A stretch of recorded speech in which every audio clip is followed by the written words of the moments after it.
আপনি তখন থেকেই বলতেছেন যে আমার একটা ভিডিও করে আমার ফেসবুকে আপলোড করতে।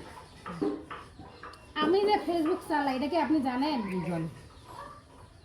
আমি কিন্তু যে ঢাকা থেকে বাড়িতে আসছি, আমার বাবার বাড়িতে আমি আসছি, এই খবরও আপনি জানেন? জানি। আচ্ছা আচ্ছা আচ্ছা, বলেন আমি আপনাকে নিয়ে কীরকম ভিডিও করব? মানে আপনি কী চাচ্ছেন আমার কাছে বা আমার ভাই বোনদের কাছে? আসছি তো এখন গাড়ি গাড়ি নেবেন? আসলে কি গাড়ি নেবেন আপনি?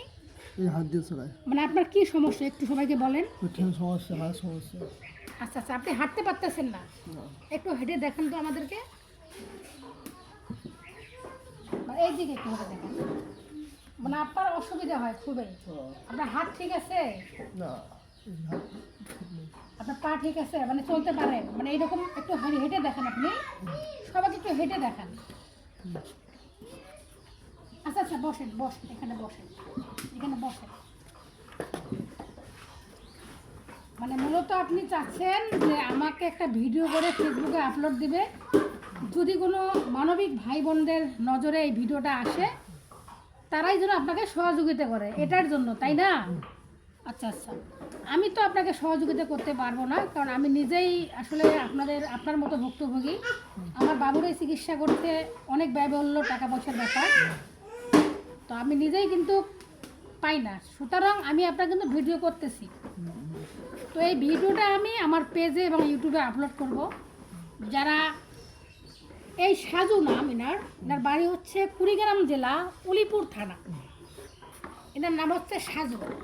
আচ্ছা, মূলত আপনি এখন কি করতেছেন? আপনি আপনার জীবন নির্বাহ কিভাবে করতেছেন? আপনি পেশায় কি করেন, মানে কি করে খাচ্ছেন আপনি? আমি কামড়ে খাই।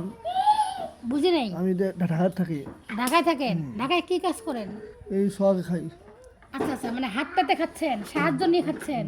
ও আচ্ছা আচ্ছা, তো আপনি যে সাহায্য নিচ্ছেন ওটা কি রাস্তায় বসে বসে কোথায়, না আপনি হেঁটে হেঁটে করেন? গেলে যাই, হাত যাই। আচ্ছা আচ্ছা, বুঝতে পারছি। তো বন্ধুরা, আমার কিন্তু মানবিক ভিডিও করার মতন এরকম কোনো ইচ্ছা নেই। তো মাঝে মধ্যে ইচ্ছা হয় যদি আমার কোনো সামর্থ্য থাকতো তাহলে আমি এই সাধুর জন্য একটা হুইল চেয়ারের ব্যবস্থা করে দিতাম। তো মূলত সাজু মামা আমার পার্শ্ববর্তী এলাকার একজন, উনি ঢাকায় থাকেন, মানুষের কাছে সাহায্য নিয়ে খান। উনি শুনছে যে আমি বাড়িতে আসছি, আমার বাবার বাড়িতে আমি আছি, আমি পেজ এবং ইউটিউব চালাই, সে কারণে উনি আজকে অনেক কষ্ট করে আমার এখানে আসছে। সেই সুবাদে উপস্থিত এই ভিডিওটা করলাম। যদি আপনাদের নজরে পড়ে কিংবা যদি আপনারা কেউ সহযোগিতা করতে চান এই সাজুর হুইল চেয়ারের জন্য, অবশ্যই যোগাযোগ করবেন। আর যদি কেউ মানে সাহায্য করতে না পারেন, দয়া করে এই মানবিক ভিডিওটা একটু সবাই শেয়ার করে দেবেন। আপনাদের শেয়ারে হয়তো কারো না কারো নজরে গেলে ওনার হুইল চেয়ারটা ব্যবস্থা হয়ে যাবে ইনশাল্লাহ। মামা, আপনি কিছু বলেন সবাইকে, আপনারা বলেন, সবাইকে বলেন যা যা দরকার বলেন। যদি আপনাকে ভালো লাগে ভালো লাগে, অবশ্যই আপনাদেরকে সহযোগিতা করবে আপনাকে। আল্লাহ ভালো লাগে, আমার সঙ্গে দেয়। আসসালামু আলাইকুম। ধন্যবাদ সাজু মামাকে, আপনাকে অনেক সুন্দর কথা বলতে পারছেন। তো আমি একটাই কথা বলবো যে আপনারা ভিডিওটা শেয়ার করে দেবেন, প্রচুর শেয়ার করে দেবেন। আমি কিন্তু কোনো ভিডিও শেয়ার করতে আজও বলি নেই, এই ভিডিওটা অন্তত শেয়ার করে দেবেন, শুধুমাত্র একটু মানবতার ক্ষেত্রে। ধন্যবাদ।